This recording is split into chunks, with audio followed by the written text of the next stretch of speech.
Jalan rusak di mana-mana, negaranya sudah merdeka, kok tidak bisa terdanai. Nah, saya mencari informasi-informasi, mencari sumber-sumber, dan waktu itu saya juga dapat sumber-sumber informasi dari teman-teman anggota DPRD Ciamis, itu yang akhirnya jawabannya ketemu bahwa Ciamis wilayahnya Legateuing. Wilayahnya Ciamis terlalu luas sehingga dengan keterbatasan anggaran sehingga pembangunan di mana-mana tidak bisa dilakukan baik karena luasnya wilayah Ciamis dan anggaran terbatas. Dari kesimpulan itu akhirnya saya juga diskusi dengan banyak pihak, dengan pakar pemerintahan, salah satunya Profesor Dede Mariana almarhum, Profesor Dr. Dede Mariana almarhum itu pakar pemerintah, pakar ilmu pemerintahan dari Unpad. Saya ke sana rombongan berdiskusi mencari solusi bagaimana agar tidak terjadi terus-menerus seperti ini, gitu, supaya pembangunan bisa dilakukan. Saran dari beliau adalah dibicarakan cenah iwalti pemekaran daerah, begitu. Artinya pemekaran daerah adalah salah satu solusi untuk mengatasi program-program pembangunan yang di mana-mana tidak bisa terjadi. Terus saya diskusi dengan Pak Eka Santosa, anggota DPR RI Komisi 2 itu, yang juga dapil Kuningan Banjar Ciamis itu, waktu panggil masih pegawai Ciamis. Dan saran beliau, nyangges mas, sok mekakeun we, sok gerakeun Mas Pratman dihandap, keun ke di luhur saya lurus, saya menyanggap. Dari situlah akhirnya karena pakar politik dari akademisi Profesor Dr. Dede Mariana juga menyarankan pemekaran, Pak Eka Santosa juga menyarankan pemekaran. Dari situlah saya bergerak tanpa mempertimbangkan ini risikonya. Betul. Begitu saya akhirnya mendeklarasikan tanggal 17 Juli 2007, saya bergerak untuk melakukan pemekaran daerah, itu teror luar biasa. Saya diancam mau dibunuh. Ini supaya tahu aja bahwa seperti itulah.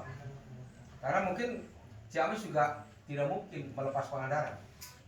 Karena Pangandaran adalah kebanggaan Ciamis. Satu-satunya daerah wisata di Ciamis yang bisa dibanggakan ya Pangandaran. PAD juga mendukung banyak untuk Ciamis. Sehingga Ciamis tidak mungkin mau melepaskan Pangandaran lepas dari Ciamis. Itu faktor pertama. Sehingga dan ditambah juga beberapa kelompok yang memang sama dengan Ciamis untuk Pangandaran tidak boleh mekar. Gitu. Sehingga di pertarungan itu satu sisi kita presidium terus berjuang untuk pemekaran daerah, di sisi yang lain pemerintah Kabupaten Ciamis bagaimana berupaya untuk menggagalkan pemekaran Pangandaran. Jadi palingan batur wan-wan diharap anggot pemborong mamareun geusieun can ngarekang geusieun di situ di proyeknya.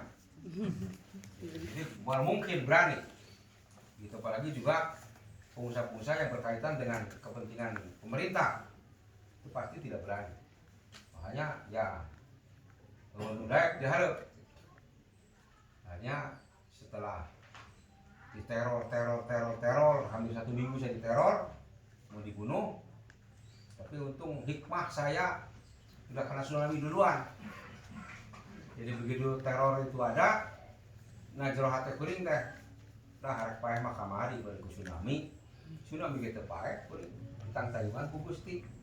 Ngot ayeuna nge diteror ku sama-sama manusia, geus teu jideng we. Tidak hanya teror tapi juga intimidasi yang lain. Juga berusaha setelah diteror tidak mempan, diintimidasi tidak mempan, diganggu-ganggu dengan cara diisolasi. Saya udah diwawuhan gitu, tidak mempan. Akhirnya juga saya dicoba untuk disuap. Berapa persen, berapa miliar, sok saya bayar. Asal stop pemekaran. Itu begitu, ini kejadian sungguh-sungguh. Sok seberapa miliar pemerintah minta, sok asal stop pemekaran. Dijamin ini tidak akan bocor, dijamin ini yang tahu hanya 4 orang. Nah justru kalau mereka mengatakan dijamin tidak ada yang tahu, dijamin yang tahu hanya 4 orang, Kuring jadi ingat dari Gusti Allah kan disarek. Pasti ninggalin seperapan ya, teman begitu nerima duit, terus Gusti tak seperapan yang mengkhianati rakyat. Nah, rakyat tangis daek, beli bantuan pemekaran, kira-kira dikhianati si Pratman. Sebulan kemudian, atau seminggu kemudian, bere penyakit stroke si Pratman. Ngaringkuk, stroke, tidak bisa naon, terus beak kan lalu diberek kata nama Kuring, beak gerta tambah. Kepikiran kadinya Kuring, alhamdulillah ya Kuring mikir kadinya. Mungkin berkah dari tsunami saya diselamatkan.